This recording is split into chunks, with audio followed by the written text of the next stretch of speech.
Buenos días. ¿Me oye? Buenos Sí, días, profe, profe. buenos días. Buenos días, profe. Que 55 minutos. Listo, muchachos, comencemos. ¿Tienen los órdenes de los grupos, se acuerdan? Por ahí los tengo yo. Ahí están.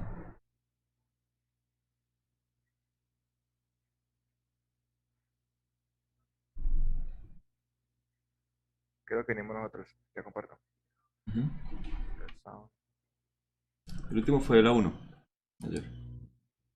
Sí, creo que sí. Problema de colisión elástica. Se tienen dos objetos, M1 y M2, que están sobre una superficie completamente lisa. M2 está en reposo y M1 va a colisionar con M2 para tener un choque elástico. Se dice que luego del choque las velocidades son iguales.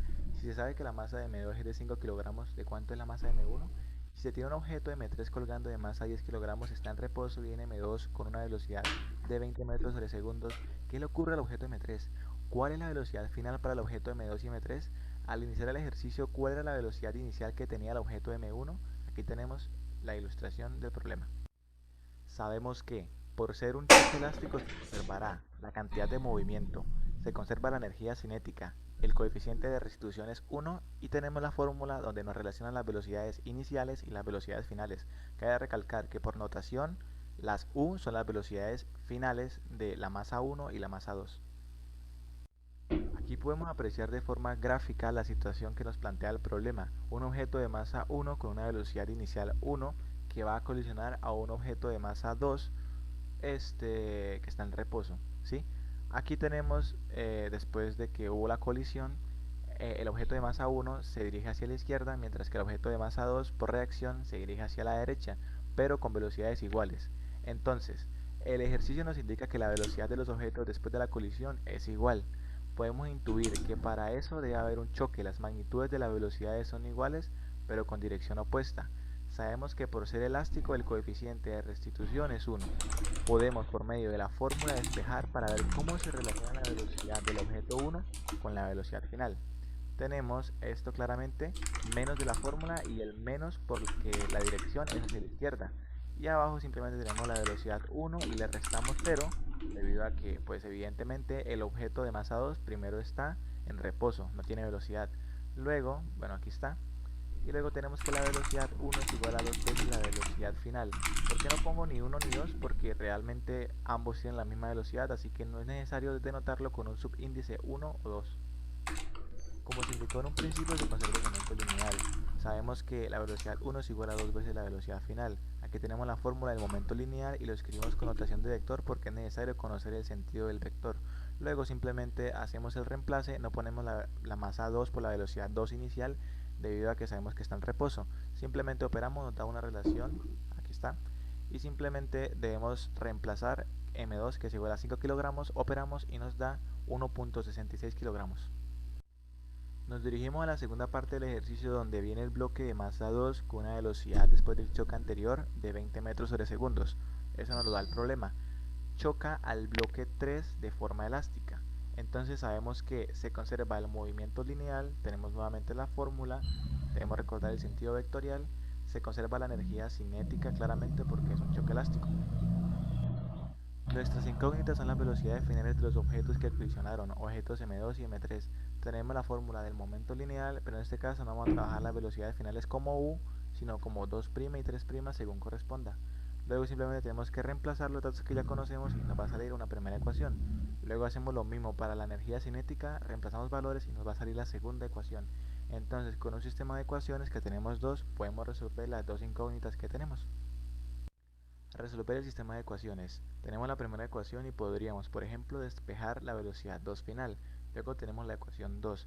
Aquí simplemente podríamos hacer 1 en 2, empezar a operar con lo que podamos, despejar y luego lo igualaríamos a 0 para poder hallar las soluciones, que nos van a dar 2 en este caso. 0 y 40 tercios, que sería la velocidad en metros sobre segundos. Podemos inferir que es 40 tercios. No es lógico que después de colisionar tenga velocidad final cero, a menos que el valor de su masa sea demasiado grande o que esté fijo. Simplemente tomamos la primera ecuación, pero ahora conociendo la velocidad 3 final. Simplemente hacemos un despeje, operamos y nos va a dar menos 20 tercios metros sobre segundos. De esto podemos concluir que después del choque la masa 2 hace el choque elástico y se regresa con una velocidad de menos 20 tercios metros sobre segundos con dirección izquierda. Por eso el signo negativo. Para resolver la ecuación de cuál era la velocidad inicial del objeto de masa 1, debemos tener la relación del coeficiente de restitución, pero tomando la velocidad de la masa 2 para tener la velocidad de la masa 1.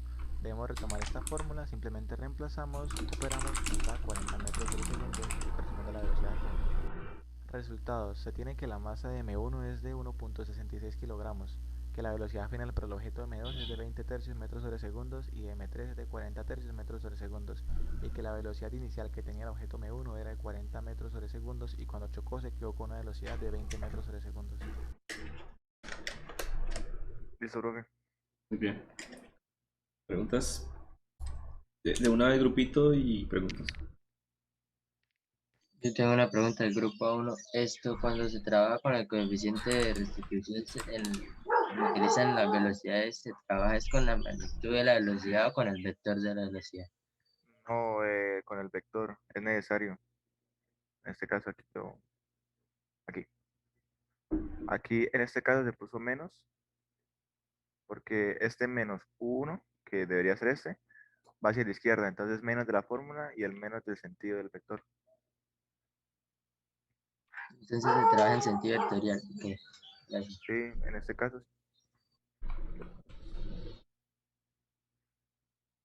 Díganse. Una pregunta de la 3, no sé si fue que no me percaté, pero no recuerdo bien de dónde salió la velocidad esta final de la partícula 2, que era 20.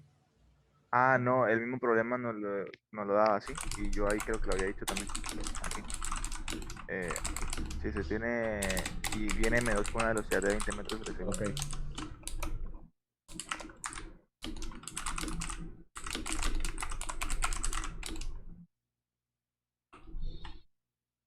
¿No más? Yo, profe, B4. No tengo que autorizarlo, muchachos. Sigan, sigan. No, sí. Yo veo quedarme quietico mirando cómo interactúan. B4, ¿sí? Sí, después del choque de masa 1 y M2, cuando choca con la masa 3 y la masa 2 se devuelve, ¿puede llegar a chocar con masa 1? Pues realmente, a ver, en este caso, bueno, M3 se dirige hacia la derecha y M2, creo que ahí yo había dicho que se regresaba.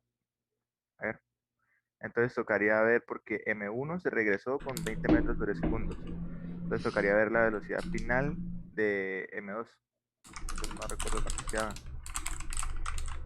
A ver, creo que quedaba que la velocidad 3 final es 40 tercios y la de esta es menos 20 tercios. Entonces, ¿cuánto sería 20 tercios? Sería como 7 más o menos, ¿no? 6.8. Entonces, no, realmente nunca llegaría a colisionar con M1 No, que nuevamente. listo. Aunque sería bueno eso, ¿no? Que volviese a colisionar. No, no me había imaginado ese planteamiento. Listo, muy bien. Ok, yo creo que con eso son suficientes. Se ve la muletilla al inicio, cuando empezó el ejercicio. Sí, es Y no, que ya esto era me un da poquito aquí, sí, tarde. y no sé qué. Cosas así. Sí, es que ya era un Vale, poquito tarde y pues... demasiado notorio. Está bien presentado el ejercicio. Digamos, para la colisión elástica, usted lo resolvió pues con las ecuaciones que son momento y energía cinética. ¿Se acuerdan la ecuación que nosotros sacamos directa para la ecuación de la colisión elástica, que me quedaba en términos de masa 1 y masa 2? No me acuerdo, La No lo velocidad sinceramente. recuerdo. inicial 1 y velocidad final 2. Exacto, que Sí, eran la de... dos términos para cada una. Ok, con Sí, esa que relaciona ecuación, masas con las Este. velocidades sí, iniciales. esa es la ecuación general y debería darle lo mismo con la ecuación, con el concepto que usted utilizó, pero le voy a mostrar por acá. O con esa ecuación, cualquiera de este par de ecuaciones no se alcancen a ver. O sea, ¿comprobó que realmente su despeje estuvo bien utilizando esta? ¿O no? No, realmente no, profe. Bueno, pues para que no tengan dudas de cuando haga un ejercicio. Compruébelo antes Ah, de entregar. listo, sí, señor. Vale, muy bien. Listo, ya voy a compartir. Mm,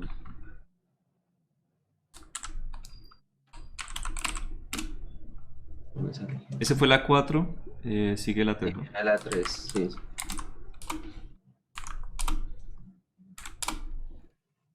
Espera que no encuentro el... Bueno, voy a compartirla. Ah, no, aquí está. Listo. ¿Se ve la pantalla?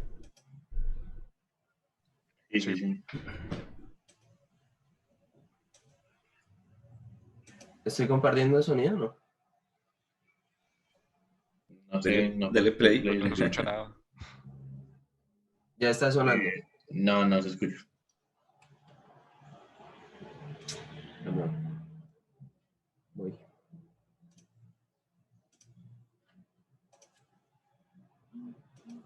Aquí. Listo.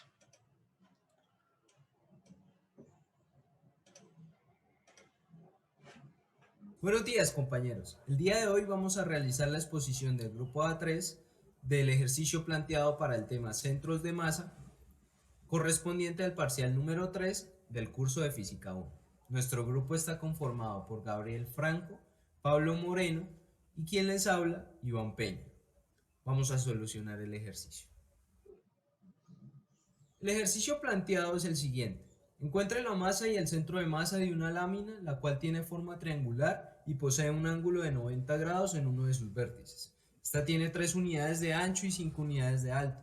Además, la función de su densidad es ρ en función de x y y es igual a 5x más 2y más 4. En la figura podemos observar los vértices que nos regala el enunciado y cómo se configuran para formar el triángulo en el plano X y Y. Vale, debemos hallar todos los elementos que nos proporciona el enunciado y la figura. Solo nos falta uno, la ecuación de la recta que pasa por el punto 3.0 hasta el punto 0.5. ¿De qué nos va a servir? Pues si notamos va a ser el límite que toma la figura cuando la construimos desde el eje X y subimos. Vale, ¿cómo hallamos esa ecuación de recta? A través de la fórmula de la pendiente, que nos va a dar un valor de menos 5 tercios, y posteriormente reemplazamos ese valor de la pendiente usando la fórmula de punto pendiente, y así hallamos la ecuación de esta recta. Y es igual a menos 5 tercios de x más 5. Listo, nosotros definimos entonces la masa como la integral doble de la densidad de la ecuación de densidad por el diferencial del área. A su vez, el diferencial del área va a estar dada por el diferencial de y por el diferencial de x. Listo.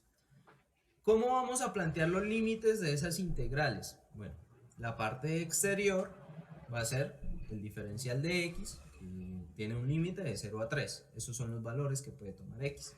Ahora, para y, utilizamos la ecuación de recta que hallamos en el punto anterior y la planteamos como límite superior.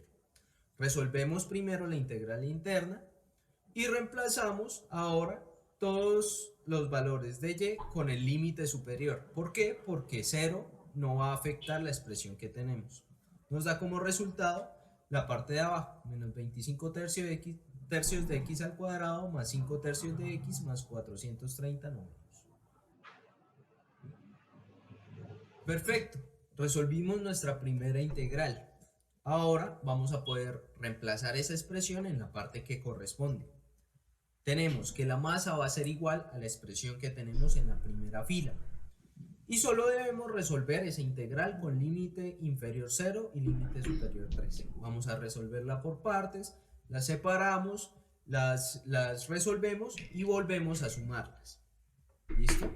Entonces, ahora sí, vamos a evaluar. Como vamos a tener el límite inferior 0 otra vez, pues no nos va a afectar la expresión. Vamos a evaluar solo con el valor de 3. Evaluando nos da un valor de masa de la lámina de 75.833. Ahora, para calcular el centro de masa, vamos a utilizar una parte teórica. Sabemos que el centro de masa en X, por ejemplo, va a estar dado por el momento en X dividido entre la masa. La masa ya la hallamos. Entonces vamos a reemplazar los valores en nuestra expresión.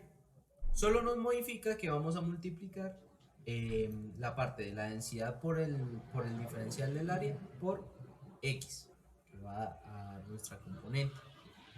Bueno, vamos a solucionar otra vez la integral interna y eso nos va a dar un valor de la expresión que ven en la última fila.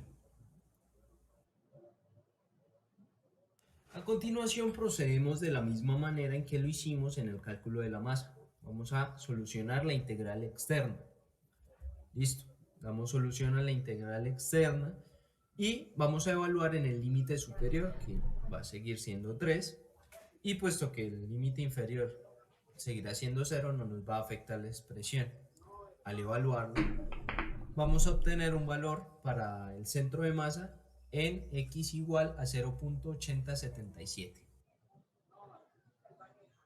Para el centro de masa en y vamos a realizar cálculos muy similares. Tenemos que volver a resolver nuestra integral interna, luego la integral externa, pero bueno, aquí está la solución de la integral interna. Nos da el valor de la fila que ven en la parte inferior.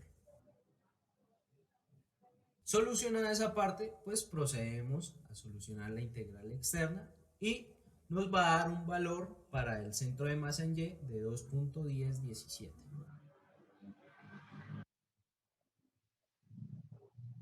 Y finalizamos nuestro ejercicio. El centro de masa de la figura corresponde al punto 0.8077, 2.1017. Muchas gracias por su atención.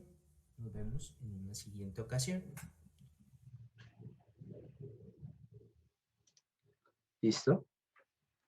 Voy a compartirles el documento del ejercicio. Yo tengo una duda. Sí, dígame, ¿en qué Dos. parte? ¿Usted cómo soluciona la integral con las dos variables? La integral con las dos variables. Lo que pasa es que primero para pues, la parte de y está planteada en la integral interna. Entonces, como se dio cuenta, resolvimos la ecuación de la recta, de esta recta pues de la figura, que va a funcionar como el límite superior y resolvemos la integral en y con ese límite superior, ¿sí me entiende? O sea, al evaluar reemplazamos con el límite superior de la ecuación de la recta. Sí, pero, o sea, hablo de... Mire, subo un momento, por favor. No, al inicio de la siguiente página. Acá. Ahí. Dice, la ecuación tiene 4 más 5x más 2y de y de x, ¿sí? Y mi pregunta es, o sea, ¿cómo saber, cómo se soluciona eso? O sea, ahí está solucionado, sí, pero pues me gustaría Ahí, saber. mire, está 4 más 5x más 2y, ¿cierto? Ajá. Diferencial de y, diferencial de x. Entonces, usted va a resolver la primera integral, la interna, ¿sí? La que tiene el límite superior con la ecuación de la recta para el diferencial de y. Entonces, pues como son, o sea, variables sencillas, hace la integración que es sumarle 1 al exponente y dividirlo entre pues, ese mismo exponente, ¿no? Y ahí le da el resultado. O sea, ahí O lo que sea, está... sí, Ahí, ajá, Juan, ahí la cosa es cuando él puede hacer esto solo y únicamente porque su ecuación es independiente ortogonalmente.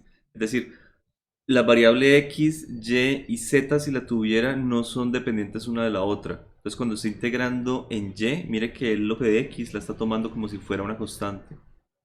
Entonces, básicamente sale de la integral. O sea, el 4 es constante, el 5 por x también es constante y por eso es que la integral queda exactamente igual. 4 por y 5x por y. Y pues le ok, queda la perfecto. parte de y, le queda y cuadrado. Y luego, o sea, y luego sigue por x. Lo del límite superior es que, sí, él en x está integrando desde 0 hasta un numerito, desde 0 a 3, ¿tiene? Sí, de 0 a 3. Sí, respecto a eso, en la última dice de 0 a 2. Sí, sí, sí, ese fue un error de digitación. Pido disculpas ahí, ya nosotros lo Listo. corregimos. Listo, Una gracias. pregunta, solo se puede resolver con integrales dobles, no hay otra manera de, ¿cómo decirlo? No, no solo con integrales dobles. El profe, pues, en la clase en la que estuvimos solucionando nuestras dudas, nos dijo que podíamos plantear el diferencial del área de otra manera para que nos quedara una integral simple, pero pues escogimos este método porque nos parecía el más sencillo de aplicar en este momento, por lo que pues menciona el profesor de que las variables no son dependientes la una de la otra. Entonces podemos realizar este método. Sí, cuando ven integrales múltiples se van a dar cuenta que realmente no tiene mucha ciencia. O sea que cálculo 3 es muchas aplicaciones, muchas aplicaciones. Ah, esto lo puedo usar para esto, ok, esto lo puedo usar para esto. Pero lo duro es aprender a integrar en cálculo 2. En cálculo 3 es simplemente... Y lo podías hacer también para otras cosas generales y funciona para volúmenes y funciona para áreas y funciona en coordenadas cilíndricas, esféricas, pero es la misma metodología. Ese es el cálculo más flojo que hay, más sencillo. Profe, una duda, grupo B5. Señor. Específicamente, ¿en qué se diferenció el cálculo de la componente en Y del centro de masa y la componente en X? Es que no me percaté muy bien. Pues tiene dos momentos diferentes, ¿cierto? Entonces el momento en X va a ser diferente al momento en Y, por eso lo multiplicamos por la variable. Entonces hay que tener en cuenta eso, tener eso presente y pues ya el resto de los cálculos va a ser muy similares. Por ejemplo, aquí para hallar el centro de masa en X, tenemos que usar la variable y el momento en Y. Y para hallar el centro de masa en Y, tenemos que usar la variable del momento en X, que va a estar dado con la variable Y. ¿Sí me hice entender? Sí, sí. Gracias, profe.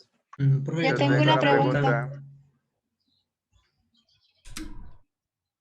Del grupo B1, es sobre el planteamiento de la integral. ¿Cuál? O sea, el Al primero. principio, sí. Vale. Por lo menos, ¿en qué se basaron en dar el orden de Y de X o no afectaría si fuera de X de Y? Ok. Bueno, lo que usamos fue que vamos a construir la figura, pues, de abajo hacia arriba, así. Entonces, para eso, tenemos que usar los límites. Primero el de abajo, entonces va a tener ese límite, la integral exterior, y el límite de la ecuación de recta de la integral interior, como está construido, como lo tenemos configurado. De la otra manera se puede hacer también, pero tenemos que tener presente pues que va a modificar cómo va a estar construido. Igual pues el límite interior va a seguir siendo esa ecuación de recta, porque cuando construyes hacia la derecha, pues vas a encontrarte de nuevo esa recta que pasa de 3.0 a 0.5. ¿Sí? Bueno, pero ¿puedo hacer la integral entonces de X de Y en lugar de Y de X y hacer la interna la de X? ¿O no? Pues Esa es la pregunta que ella hizo. No está planteado, pero se supone que sí, o sea, no habría ningún problema.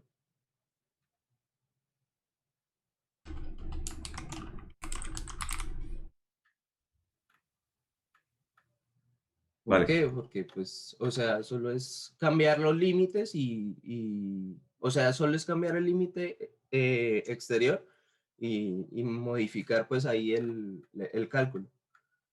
Sí, pero no interesa. Bien. Se puede hacer, no importa cuál sea la integral que llaman interna. No sé por qué la llaman interna. Sí, sí. Yo tengo una pregunta. Por lo que está dentro.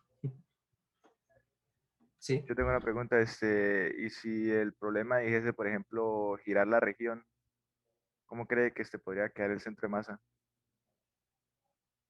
Pues ahí Respecto ya al eje tocaría trabajar con una la integral fórmula de cuádruple. sólidos, con los sólidos de revolución y eso. Y sí, complicaría pues bastantico el ejercicio. Como unos 15 minutos para explicarlo. Sí, sí, sí. Ah, listo, gracias. Bastante. De hecho, no. Yo Oh, también de tengo hecho, una no. pregunta Ahí ya para... tiene el centro de masa de una placa. Lo único que necesita hacer es la revolución en teta de 0 a 2 pi, por ejemplo. Pero O de 0 entonces, a ¿qué pi. O sea, hago? necesita poner una tercera integral, pero que vaya a rotar. Porque ya tiene Ok. una que barre en X y barre en Y.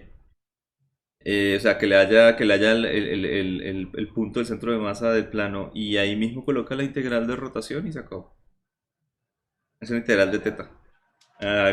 Es un... Bueno, sale muy sencillo. Ok. ¿Por qué teta?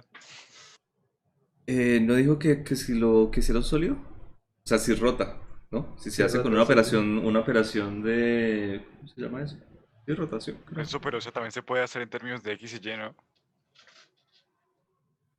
Pero de X y ya estamos hablando de una figura plana todavía, ¿no? Es que yo creo que se No, es que refería a rotar la figura sobre un eje. sí, Sí, por claro, eso, o sea, por para eso, que quede pero un sólido. por sólidos en revolución también uno puede hacer, Sí, plantear la exacto. integral en términos de X y Y. Pero al final queda X y Y como si fuera un R, mejor dicho. Sí, como si fuese un radio. Sí, sí, o sea, la fórmula es como que la integral desde hasta b de pi por r cuadrado y usted pues Ujú. escoge si se lo hacen de X o en de Y. Pero, ¿usted cómo va a rotar esto si no cambia el ángulo? O sea, ¿lo puede cambiar en X y Y? ¿Puede darle una profundidad en Z? No entiendo, ese pedazo. Profe, luego yo le mando algo. Continuemos con la lista, que ya se acaba el tiempo. Ya no muestro. Otro grupo. No, ¿Listo? nosotros, profe. Ajá. Vale, muchas gracias. Que-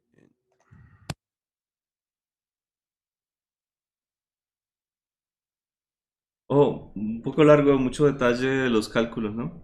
Como que no es ameno. Hola, hoy trabajaremos un ejercicio de colisiones elásticas. El enunciado dice así: dos bloques son libres de deslizarse a lo largo de la pista de madera sin fricción, que se muestra en la figura 1. El bloque de masa M1 se libera desde A. De su extremo frontal sobresale el polo norte de un poderoso imán que repele el polo norte de un imán idéntico incrustado en el extremo posterior del bloque de masa M2, inicialmente en reposo. Los dos bloques nunca se tocan.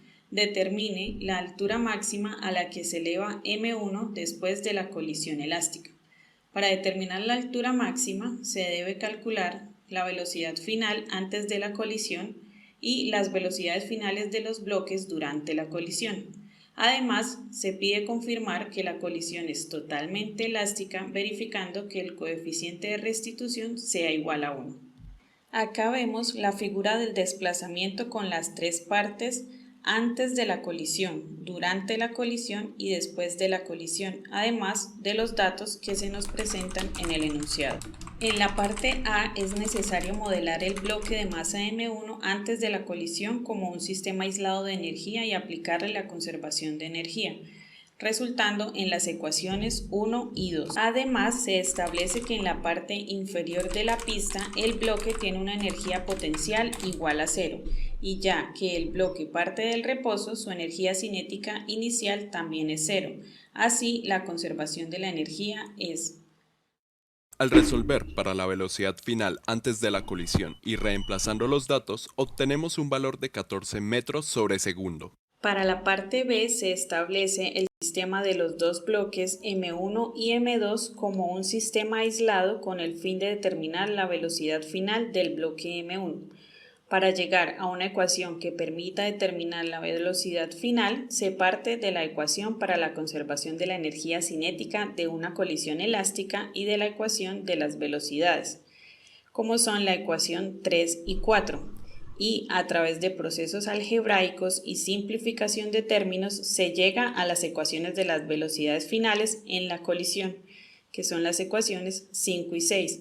Dado que la velocidad inicial del bloque M2 es 0 y reemplazando valores para tanto el bloque 1 como el bloque 2, se tiene que la velocidad final para el bloque 1 es de menos 7 y la velocidad final para el bloque 2 es de 7 metros sobre segundo. Aquí el signo negativo de la velocidad final está indicando que el bloque M1 rebotó después de la colisión elástica. En la parte C se trabaja con el bloque M1 después de la colisión elástica como un sistema aislado de energía. Se aplican las ecuaciones de conservación de energía, que son las ecuaciones 6 y 7, donde la energía potencial es igual a 0 y ya que el bloque parte del reposo, su energía cinética inicial también es 0. Por lo tanto, la conservación de la energía está representada en la ecuación 8. Y resolviendo para la altura máxima, finalmente se reemplazan los valores teniendo en cuenta que la velocidad inicial en este punto es igual a la velocidad final en la parte B. Así, la altura máxima tiene un valor de 5 medios o 2.5 metros. Luego, para demostrar que es una colisión totalmente elástica donde no hay pérdida de energía, el coeficiente de restitución debe ser igual a 1. Así, usando la ecuación 9, se reemplaza con los valores antes obtenidos para las velocidades y el coeficiente de restitución, como se esperaba, es 1. Gracias por su atención. Esta presentación fue desarrollada por David Santiago Cárdenas y quien les habla, Joaira Melisa Ariza. Melissa se manda una voz. Listo, muchachos. Preguntas. Yo, profe, grupo B5. Ustedes mencionan unos imanes. Esto en el contexto de la conservación de la energía, ¿no podría afectar los cálculos los cálculos que hicieron sobre los puntos que definieron? No, simplemente no estamos tomando en cuenta algo que vaya más allá. Es simplemente como para demostrar un tipo de colisión y que pues simplemente después de eso chocan, pero más allá no estamos tomando en cuenta otras cosas. Ok, gracias. ¿Qué grupo era, perdón? ¿Y te B5, preguntó? profe. B5, gracias. Yo tengo una pregunta, grupo A4. Ahí hay dos colisiones elásticas, ¿verdad? El que tiene A con B y el que tiene B con C, ¿sí? No. Estos son los momentos. O sea, primero A, primero se suelta el bloque en A. Luego ya cuando es la parte B es cuando chocan. Y ya cuando es la parte C es cuando se devuelve el bloque M1 para calcular la altura. Y bueno, y este M2 llega y continúa por el tramo de la pista. Ah, listo. ¿Y el imán dónde está? El imán es como esa cosita que se... Espera, le hago como un poco de zoom. Es como esa cosita que se ve ahí, gris. Es como muy pequeña, o sea, aquí en el frontal y en la parte posterior. Y ambos son del mismo signo, pues para chocar. Ah, listo, gracias. Okay. ¿Qué grupo era? Que no entendí. A4. Yo no entendí lo que acaba de decir. O sea, dijo que eran del mismo signo. O sea, no se atraen, sino se repelen, me refiero. Pero los imanes sí son necesarios, porque yo creo que sin imanes no, pues no son chocarían. necesarios, es como un agregado, o sea, perfectamente. Ah, usted le añade se puede tomar como... usted le añade los imanes para que no hagan contacto, por así decirlo, y no generen calor. Sí, más o menos. Entonces es como para tomar colisión elástica, pero perfectamente se pueden quitar y tomar alguna situación hipotética en la que creo que hay equipos, tendría que ser un imán de campos muy cortos, ¿no? Pero es una bandita elástica. La colisiona, ajá, es de hecho, ahí no estarían interactuando los objetos físicamente. Con el campo magnético de corta acción y rápidamente lo repele. Interesante. Sí, no, creo que esos equipos, no estoy seguro si esos equipos los venden así, realmente. Vale, muy bien. Muy bien organizado. Y, Melissa tiene voz de comentarista. Profe, creo que me faltó una cosa. Profe, ¿verdad? No, en serio, salió muy seria. Cuénteme qué. Aquí me faltó decir lo de la altura de 10 metros que en el video no lo puse y luego se queda como muy rayado para hacer los otros cálculos. Ahí me faltó, fue eso. Fue un error, fue un pequeño error. Listo.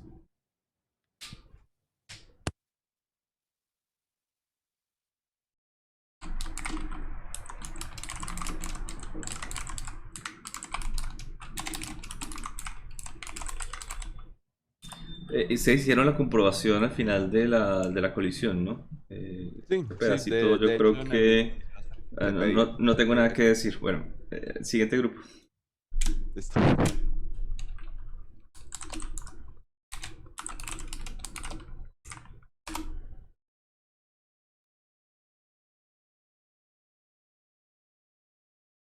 Buenos días, el día de hoy venimos a presentarles un ejercicio de aplicación de Física 1 sobre el tema conservación de la energía mecánica. Nuestro grupo está conformado por Santiago Agudelo, Oscar Andrés Ramírez y quien les habla, Joan Sebastián Acevedo. El enunciado nos dice lo siguiente: en una fábrica se desea subir cargas de mercancía de masa M hasta una altura H. Para ello, un grupo de ingenieros creó un sistema péndulo-resorte como se muestra en la figura. A partir de este enunciado realizaremos los siguientes ejercicios. Ejercicio 1. Se aplica una fuerza horizontal de 100 newtons sobre la masa de 1 kilogramo para comprimir el resorte 50 centímetros. Esto hace que la mercancía suba a una altura de 2 metros. Calcule la velocidad con que la mercancía llega a dicha altura. Para hallar esta velocidad, primero que todo miraremos las condiciones iniciales. Seguido de esto se plantea el siguiente análisis. Si se aplica una fuerza horizontal de 100 newtons a la masa, por ende la fuerza elástica va a ser de la misma magnitud en sentido contrario. Seguido de esto, aplicamos la definición de fuerza elástica, que es igual a menos la constante de elasticidad por la compresión del resorte. De ahí despejamos la constante, que nos dará igual a 200 newtons sobre metro. Ya esta constante, dividiremos el movimiento en dos momentos. En el momento 1 solo habrá energía potencial elástica, como lo muestra la figura. En el momento 2 habrá energía cinética y energía potencial gravitacional, como lo muestra la figura. Al ser todas las fuerzas en el sistema conservativas, tenemos que el cambio de la energía mecánica es igual a 0. Por ende, la energía en el momento 1 es igual a la energía en el momento 2. Igualamos estos dos puntos energéticos y de ellos despejamos la velocidad, la cual nos dará raíz de k por x al cuadrado menos 2 mgh sobre m. Ya esta expresión para la velocidad, nada más nos queda reemplazar por los valores numéricos que nos da el enunciado. Haciendo este reemplazo nos dará que la velocidad en esa altura de 2 metros es igual a 3 raíz de 30 sobre 5, que es aproximadamente 3.286 metros sobre segundo. El segundo punto nos pide, si la mercancía se suelta desde un punto de la trayectoria con altura h y choca contra el resorte comprimiéndolo a una distancia x, hay una expresión para x que dependa del ángulo θ con la vertical. Para hallar esta expresión, primero que todo dividiremos el movimiento en dos momentos. En el momento 1 solo habrá energía potencial gravitacional y en el momento 2 habrá solamente energía potencial elástica. De ahí realizaremos el siguiente análisis para dejar h en función del ángulo θ. De ello podemos concluir que h es igual a L menos L coseno de θ, donde L es la longitud de la cuerda del péndulo. Como todas las fuerzas que actúan en el sistema son fuerzas conservativas, podemos concluir lo siguiente.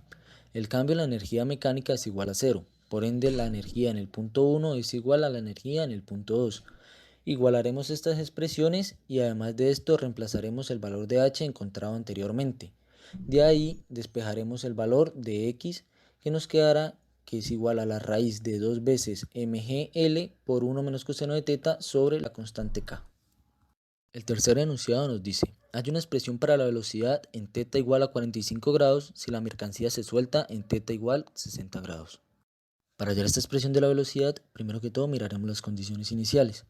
Seguido de esto realizaremos un gráfico de la situación para ver de mejor manera el ejercicio y dividimos el movimiento en dos momentos. Debido a que todas las fuerzas que actúan sobre el sistema son conservativas, tenemos que el cambio de la energía mecánica es igual a 0. Por ende, la energía en el punto 1, que será solamente energía potencial gravitacional, es igual a la energía en el punto 2, que es energía potencial gravitacional y energía cinética. Siguiendo con esta expresión, ahora haremos el cambio de h por el valor que hallamos en el análisis de la gráfica, el cual sería h sub 1 igual a L menos L coseno de 60 y h sub 2 igual a L menos L coseno de 45. Reemplazamos esto en la expresión de conservación de la energía mecánica y de allí podremos despejar fácilmente la velocidad, la cual nos dará que es raíz de menos 1 más raíz de 2 por GL. Por último, el cuarto enunciado nos dice, Si la mercancía ahora se lanza con una velocidad v sub 0 en un punto con un ángulo θ igual a 180 grados respecto a la vertical, describiendo una trayectoria semicircular hasta chocar con el resorte, hay una expresión general para la constante de elasticidad K. Para hallar esta expresión, realizaremos un análisis de la situación dividiendo el movimiento en dos momentos. En el momento 1 habrá energía potencial gravitacional e energía cinética, y en el momento 2 solamente energía potencial elástica. De ahí podremos decir que el cambio de la energía mecánica es igual a 0. Igualamos las dos expresiones y reemplazamos H por 2L. Después de esto, despejamos K en esta ecuación y nos dará que la constante elástica es igual a 4mgl más mv cuadrado sobre x cuadrado. Muchas gracias por su atención.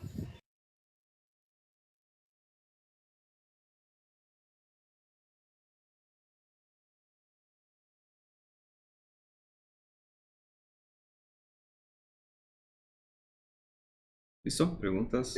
Profe, tengo una pregunta. Grupo B5, en el primer inciso, ¿en qué se basan para establecer que con una fuerza de 100 newtons el péndulo va a subir la altura que dieron de 2 metros? Pues es que lo que sucede es que esa fuerza al aplicarla hace que, o sea, que el resorte devuelva la masa, ¿no? Por la fuerza elástica. Y al estar estatada un péndulo va a hacer que, pues, que tenga el movimiento circular y suba a una altura de 2 metros, pues que se plantea en el enunciado. Sí, pero me refiero que porque con 100 newtons alcanza altura de 2 metros. Pues no necesariamente, o sea, no se sabe qué altura máxima se alcance, sino que la altura que se necesita llegar es de 2 metros, por ende, pues se calcula la velocidad en ese punto. Ah, listo, gracias. En grupo A5 yo tengo otra pregunta. A2. Y A3. Es, Eh, bueno, no sé. O sea, déjame hablar un momentico. Yo soy el mismo tema, pero del grupo A2. Y pues el hecho de que se aplique esa fuerza horizontal de 100 newtons sobre la masa no significa que está aplicando una fuerza externa. El decía que sin fuerzas externas.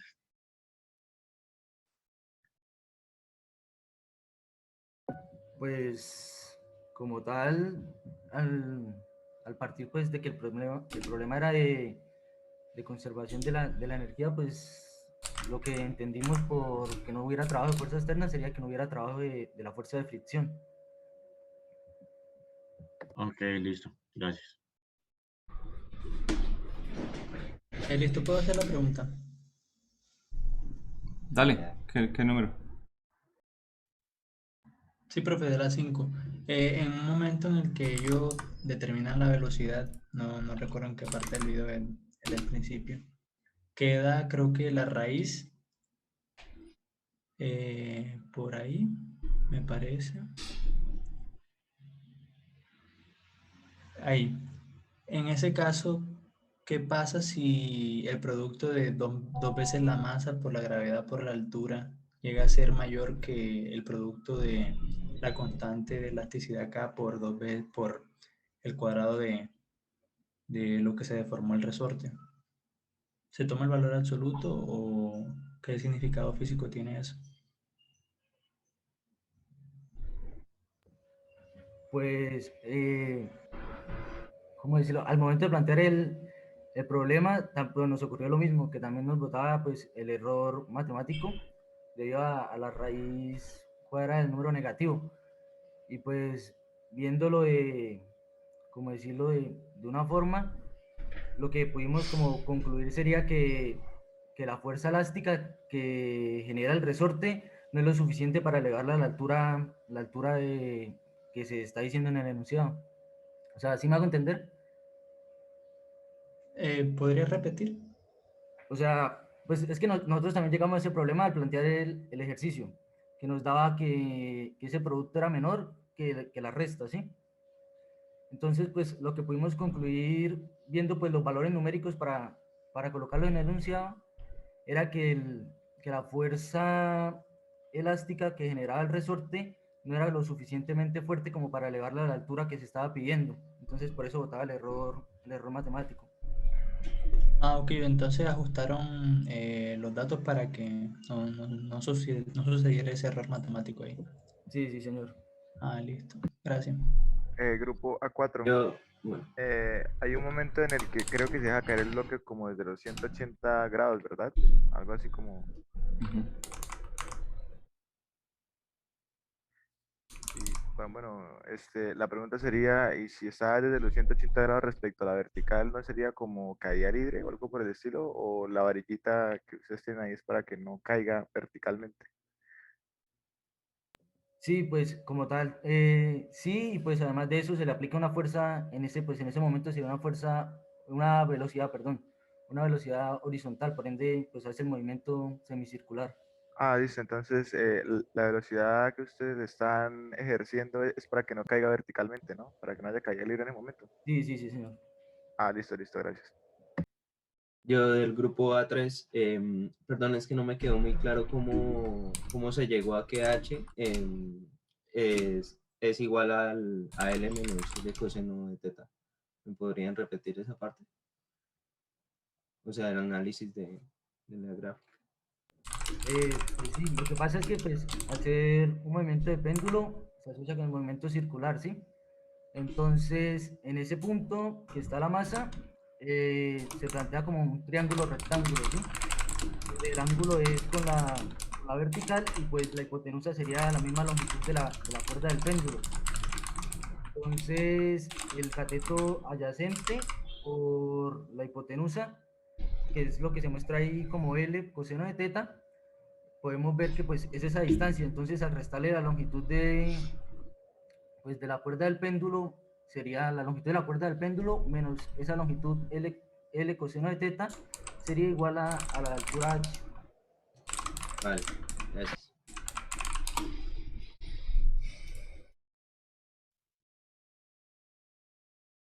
Ok, listo. Realmente cualquier fuerza que usted le coloque en el ejercicio no tiene por qué ser la fuerza de fricción. Desde que cruza la frontera es una fuerza externa. Usted va a tener un sistema de una vez no conservativo. A esa fuercita que usted dice, le aplicamos una fuerza de 200 newton y esa no cuenta, pues bueno, esa cuenta como fuerza no conservativa. Podría haber dicho, no, pues yo quise hacer más de lo que tenía que hacer porque el conservativo es más fácil. Ya. Por ganador. Sí, o cualquier cosa, pero o sea, no, es un ejemplo. Yo diría eso. Pero que usted diga que no cuenta que solamente la fuerza de fricción, no, se equivoca. Ahí sí se equivoca.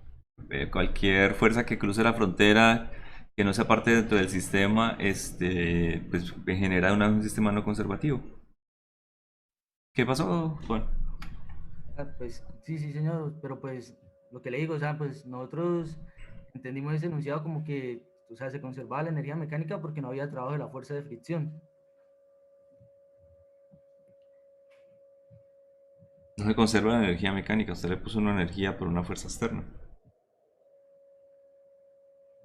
Pues sí, pero pues se conserva a partir de ese punto en que esa fuerza externa... Ah, claro, obvio. Después de que actuó, sí, se conserva, pero en ese instante es la forma en la que se le inyectó la energía inicial al sistema y él comenzó a moverse. Porque si no, muestra el diagrama original, en la posición inicial. Esa es la Que posición sin inicial se le del... aplica el movimiento. Exacto, esa es la posición inicial, ¿no? Y está en el mínimo de energía. O sea, no hay energía de ninguna manera útil para el sistema. Está en el mínimo de energía. Entonces no puede haber movimiento. Entonces tiene que aplicarle alguna fuerza, inyectarle esa energía para que tenga y la acumule en alguna parte. Ya sea energía potencial si se mueve hacia la izquierda o energía elástica si lo comprime contra el resorte.